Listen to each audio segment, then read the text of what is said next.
coaches, real community, real conversations. Welcome to the Red Car Podcast. Let's get into it. I'm about to say something a lot of people might not like. Volleyball is broken. Not the sport itself. The sport is beautiful. The athleticism, the strategy, the teamwork. Volleyball, to me, at its core, is one of the most elegant games ever created. But the way we're playing it, coaching it, and organizing it, that's what's broken. And before you close this tab to write me off as some bitter ass coach complaining about kids these days, hear me out. Because this isn't about nostalgia. This isn't about wishing for things like they used to be. This is about looking at the current state of volleyball. Club volleyball, high school volleyball, college recruiting, the whole ecosystem. And asking honestly, is it actually good for the players? Is it sustainable? Is this what we want the sport to be? And if we're being real, the answer to a lot of those questions is no. So let's talk about it. Let's have that debate that nobody wants to have. Let's pull the red card on some of the things that we've been accepting as just the way it is. So let's start with the elephant in the gym. Club volleyball has become an expensive, year-round, pay-to-play arms race. I'm not saying club volleyball is bad. I'm not saying don't play club. But let's be honest about what it's become. Club fees can run anywhere from $2,000 to $10,000 a season. And that's before you factor in the travel costs, including flights, hotels, meals, private lessons, camps, gear and equipment, tournament fees. You're easily looking at $15,000 to $20,000 a year for a high-level club player. And for what? The chance to get recruited? The hope of getting a college scholarship? We've turned volleyball into a sport for the families that can afford it. And that's eliminating talent. There are incredible athletes who will never reach their potential because they can't afford to play club. And it's not only unfair, it's bad for the sport. Club season used to run January through May. Now, some clubs are training year-round. Kids are playing 10 to 11 months a year. They're traveling every other weekend during the season. They're missing school, family time, and who knows what else. And here's the thing. More volleyball doesn't equal better development. In fact, it often leads to burnout, overuse injuries, and kids who just fall out of love with the game. We've confused volume with quality. We think that just if we train more, travel more, play more tournaments, the kids will get better. But that's not how development works. It's creating a two-tiered system. There's volleyball, club volleyball, and then there's everything else. And if you're not playing high-level club volleyball, you're basically invisible to the college recruiters. High school volleyball, unless it's like top 10, really don't matter. Rec leagues, forget it. Beach volleyball only counts if you're also playing club indoor. We've created a system where the only path to college volleyball runs through expensive club programs. That's a problem. And now, just when you thought it couldn't get more expensive or more exclusive, corporations and private equity firms are buying up youth volleyball clubs. League One Volleyball raised $160 million from private equity firms like Atwater Capital, Ares Management, Left Lane Capital. And they're using that money to acquire youth volleyball clubs across the country. Rio Volleyball Club, Junior Volleyball Association of Austin, Smash Volleyball, SC Rockstar.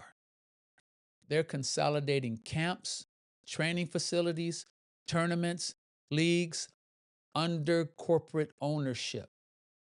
And here's the thing, their purpose is to make profit. I get that, but they're not here to develop children. The youth sports industry is now worth 30 to 40 billion annually. That's bigger than Hollywood's box office. And private equity sees it as a growth opportunity. They're pouring billions into youth sports because professional and college leagues have become too expensive to buy. So, where does that leave other families? According to the Aspen Institute, half of the Americans who played youth sports or have children that play have struggled to afford the cost. This impacts 66% of Latino families, 57% of lower income adults, 58% of those with high school educations. Corporate ownership isn't solving the accessibility problem. It's making it worse. So when the primary goal is profit maximization, not player development, costs go up, not down. And these corporations are building sophisticated data collection systems that turn your family's information into marketing tools. Every registration form, every click on their website, every tournament you attend, it's all being collected, analyzed, and used to extract maximum revenue from your family. They're just not making volleyball expensive. They're turning it into a business that treats childhood as a marketing opportunity.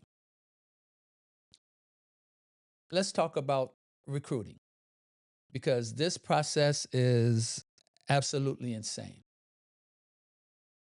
I've heard of college coaches that are contacting 13 and 14-year-olds. Kids are verbally committing to colleges as freshmen and sophomores in high school. Now, you think about that. A 14-year-old is making decisions about where they will spend their next 4 years based on their life, based on who they are and what they want at 14. That's ridiculous. Most kids at that age don't know what they want to study. They don't know what kind of environment they'll thrive in. They haven't even finished growing.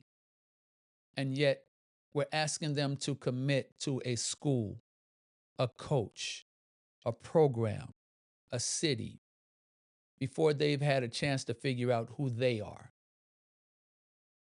College coaches recruit based on what they think a player could become, but not what they currently are.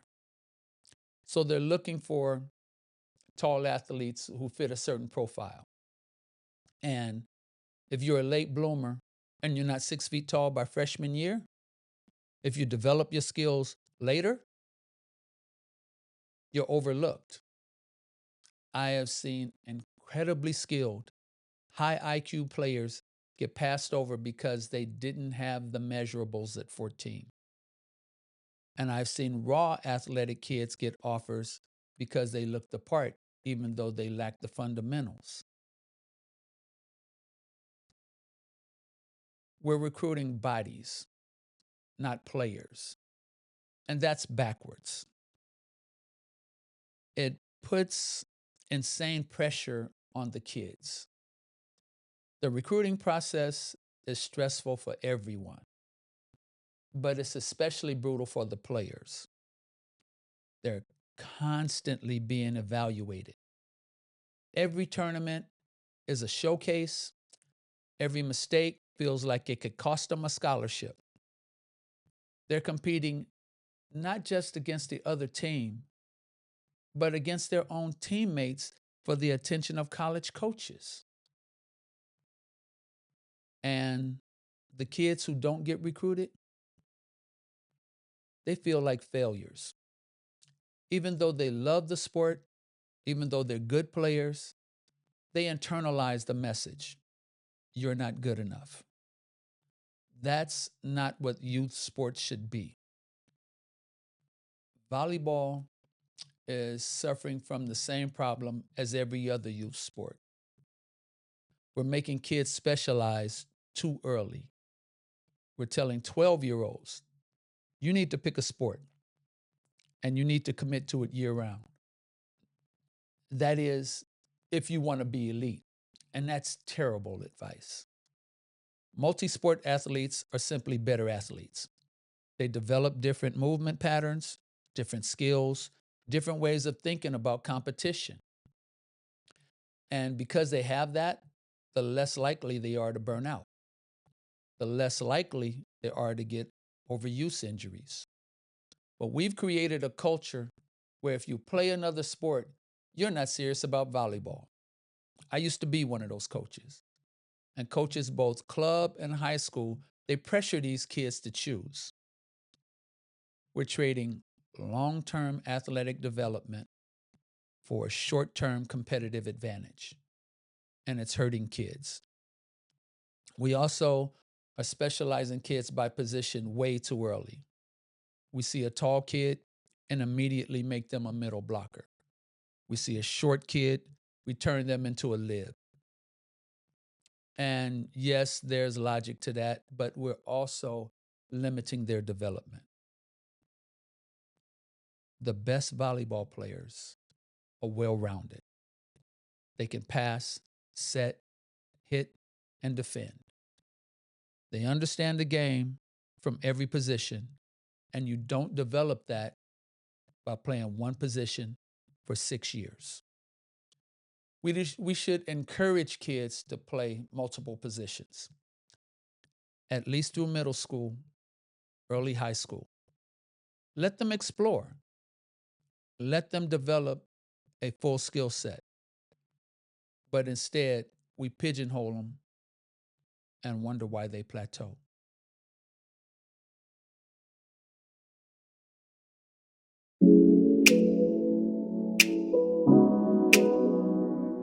Yeah, another one is in the books. Thanks for tuning in for all the second looks. You're locked in with your favorite host. The Red Card Cast, yeah, we're signing out. We'll be back next week without a doubt.